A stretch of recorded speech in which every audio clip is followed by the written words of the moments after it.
Alright guys, welcome back. We're going to do a really quick copper sweating video. This is not all encompassing, and I want to point out I'm not the copper sweating expert. I've done this my whole life, on and off, here and there.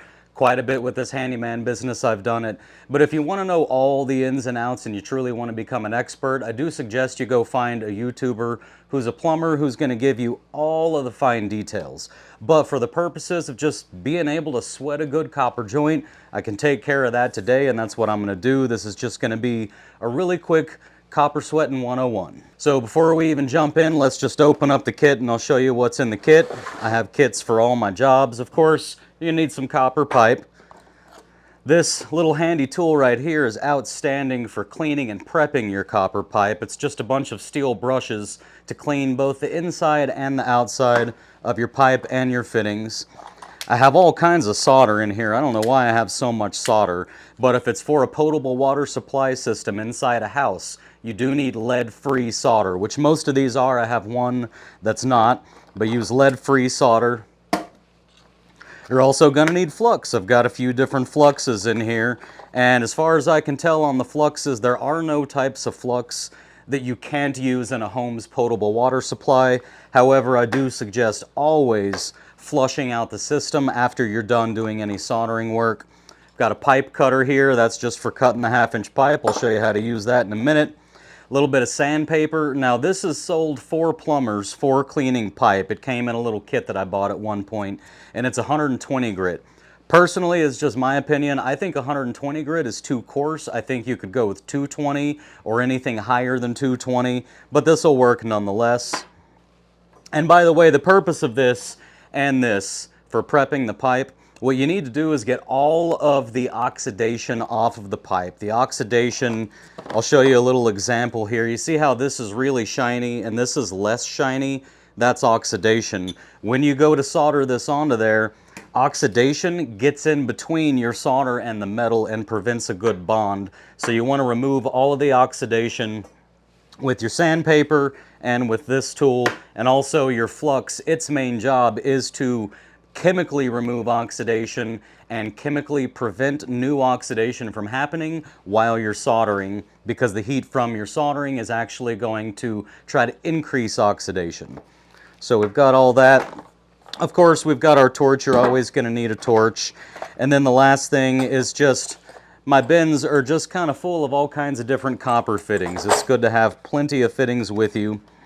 Now, I do have in here, for example, some shark bites. I want y'all to know, just my personal opinion, I hate shark bites. I despise them. I've used them twice for a permanent repair in the last 4 years of this business. And both times, I let the person, the client, I let them know that this is not what I suggest, this is not what I recommend. The shark bite in both situations was used because the only other method for a proper fix was going to be very, very expensive and require lots of access to the area, so we were going to have to rip a lot of stuff out.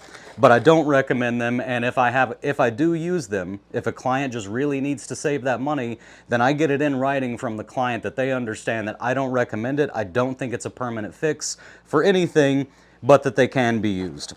What I have mine for, most of these, like this one here, this is a cap for 1/2-inch copper, and the reason I keep shark bite caps with me is because if there's a leak in a house, let's say you get an emergency call, you got your whole day booked out, tons of jobs lined up, you've got an emergency call, somebody's pipe has burst, and you need to go stop that leak. Well, rather than rescheduling all of your jobs for the rest of the day, you can just cancel the next job or the job you're on right now and run over there, turn off the water to the house, cut your 1/2-inch copper pipe, and just pop one of these shark bite plugs on the end of the pipe. That's going to keep that pipe from leaking so you can turn their water back on, go finish your day, and then schedule with them whether you're going to come back and work into the night or whatever. This is a good solution for just getting a pipe, for just getting rid of a leak. You just cut the pipe, throw this on there, but that's really the only thing I'm going to use this for. And then the rest of this kit, like I said, is basically just a bunch of fittings. So that's the kit. Let's get into how to actually do the soldering. I'm not going to spend a lot of time, like I said. This is not a full, all-encompassing how-to video. This is just sort of a quick and dirty 101 so that if you need to solder some copper pipe, you can. Get that puppy screwed together.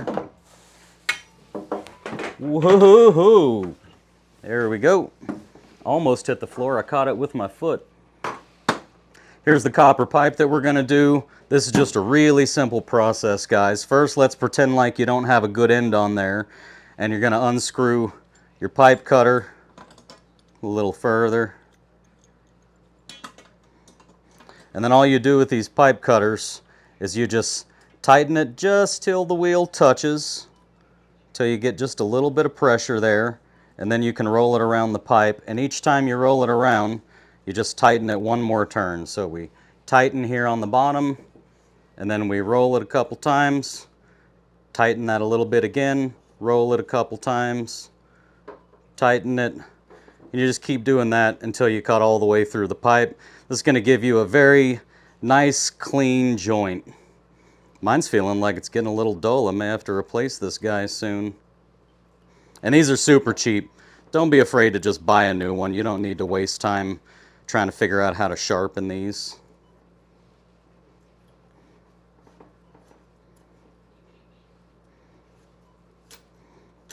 There we go.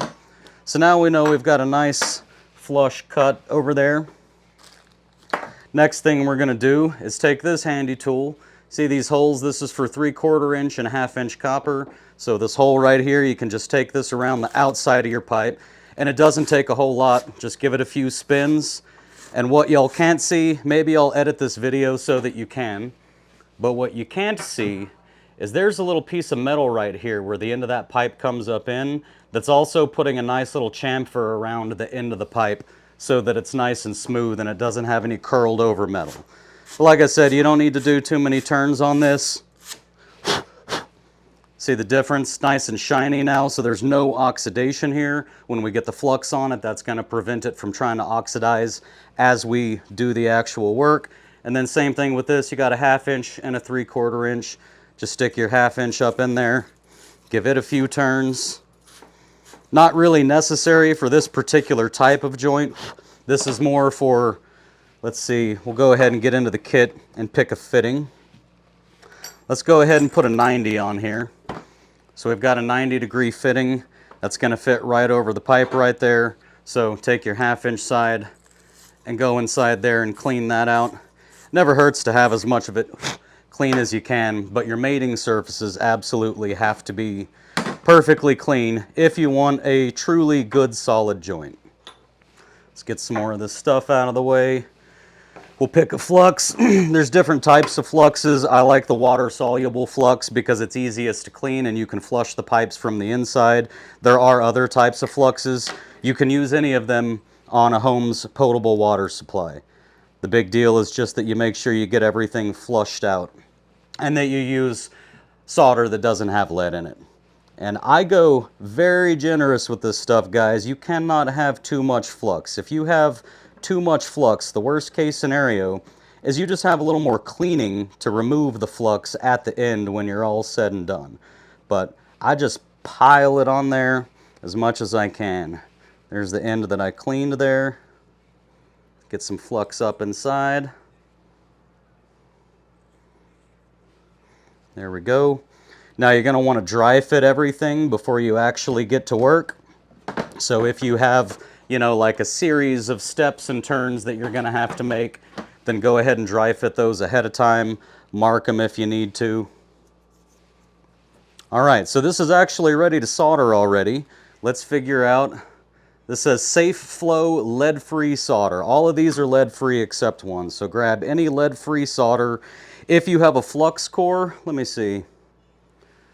I like to use the flux core if I have a flux core. I can't read half of mine anymore though, because I've had them for so long. So we're not going to worry about it, but when you're going to buy this stuff, if you find a flux core, go ahead and buy that one. For now, this one will work just fine. Move some of that out of my way here. The sandpaper, by the way, that's just the same as this. You can also use emery cloth. The goal is just to get all the oxidation off and be starting with a clean surface. So what I'm going to do here when I do get started is I'm going to try to heat this whole joint evenly all around until I see my flux start bubbling and popping. And when the flux starts bubbling and popping, which happens relatively quickly, you know you're close to being hot enough for your solder to melt, but you're not quite there. And then what I like to do is I like to put my solder on with the heat coming from one side of the pipe and the solder coming from the other, because if you're putting the solder and the heat together, it's going to melt your solder right there inside that flame, but it may not be hot enough down on this other side of the pipe for that solder to stay melted and use capillary action to get itself sucked all the way up in there. So the way that I know for sure that everything is hot enough to suck that solder in and use the capillary action is when I have the whole pipe almost ready. I have my flame on the other side, so I know I'm putting my solder to the coldest side, and it's definitely going to get sucked all the way up in there. All right, so let's turn this on. You can push that button down there if you want on most of these Burns-O-Matics to lock it.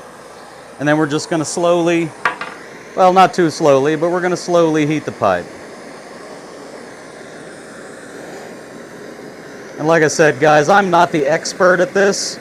If you truly want to get great at this, I highly suggest that you go watch some really outstanding plumber YouTubers. Now I'm going to put the flame on the other side. And then when I come in and touch this, there we go. And all I did was, when it was hot enough and I touched it from this side, it was hot enough to melt the solder, and you just push that, just the wire, you just push that wire in and it's going to suck it all right up for you. So that's all done. And now literally the only thing left is to clean it. And this joint, you know, is not a pretty joint. I'm not trying to teach y'all how to do perfect pretty joints. I don't do perfect pretty joints, but I do functional joints that are absolutely going to hold and not fail in the future. Now, the best way to clean these, most of the time you can clean this with soapy water, but I think one of the best cleaning solutions for it is actually rubbing alcohol. This here is technically 99.9% pure ethanol. There we go. Joint's nice and cooled down. And the reason you have to clean this off really good, guys, is because the flux itself is corrosive depending on which flux you buy. So you just want to make sure that you get all of that flux off. And that's also the same reason, one of the many reasons, that you want to actually flush tons of water through the pipe as soon as you're done. And that's so that you don't get corrosion from that flux inside the pipe, which is very unlikely to happen, I think, but nonetheless. Yep, it's a very ugly joint, but it's going to be a functional joint. And that's the basics of how you sweat copper. In the future, I'll try to put together like a really great video, but this one is just because I've had a few of y'all asking about it, at least for a basic tutorial. So consider this your basic copper sweating 101. All right, I do want to point out one thing. Looking at my joint and rewatching that video, I probably did overheat that joint. I may not have, but if I'd have been on the job, I think I would have gone ahead and taken that joint off and stuck a new one on with just a little less heat, like maybe 2 seconds less, 3 seconds less worth of heat. This is a job that's just going to take a lot of practice. Luckily, it's super cheap and super easy to practice with. All the joints are reusable over and over. So if you want to just practice in your garage, you can take these things off and put them back on 1,000 times for your practice. So yeah, probably overheated the joint. Just want to point that out. But otherwise, that's the method you'll be using.